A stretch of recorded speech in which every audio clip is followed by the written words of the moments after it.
আমসত্ত্ব বানিয়ে এত বড় বিপদে পড়বো আমি কখনো ভাবিনি। কি বিপদে পড়লাম তোমাদেরকে অবশ্যই জানাবো। তো দেখো, এই সিজনে আমসত্ত্ব না বানালেই নয়। আম এখন তো অনেক অনেক আম, সবের ঘরে ঘরে আম। তো এত আম দিয়ে কি করব, তাই একটু আমসত্ত্ব বানিয়েছিলাম। এটা শুকিয়ে গেছে, এখন আজকে নতুন করে আরেকটা দেবো। তো ভাবলাম তোমাদের সাথে শেয়ার করি আমি কিভাবে আমসত্ত্ব বানাই। আমসত্ত্বটা কাঁচা বানিয়ে রোদে দিলে খুব তাড়াতাড়ি নষ্ট হয়ে যায়। তো এইভাবে পেস্ট করি, তুমি যদি একটু জাল দিয়ে রোদে দাও তাহলে খুব ভালো হয়। আর টেস্ট বাড়ানোর জন্য সামান্য একটু নুন দিয়েছি আর একটুখানি চিনি দেবো, যেহেতু আমটা খুব মিঠা।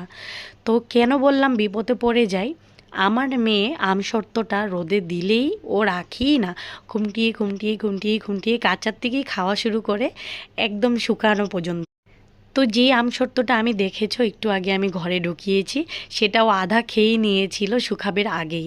আর বাকি আধাটা শুকিয়ে রেখেছি, আর এটা হয়ে গেলে সুন্দর করে বানিয়ে রেখেছি। বাচ্চারা খুব পছন্দ করে এবং আমরাও খুব পছন্দ করি। আর অবশ্যই এভাবে ঢাকনা দিয়ে দিও, না হলে মাছি বসে ডিম পাড়বে। টাটা।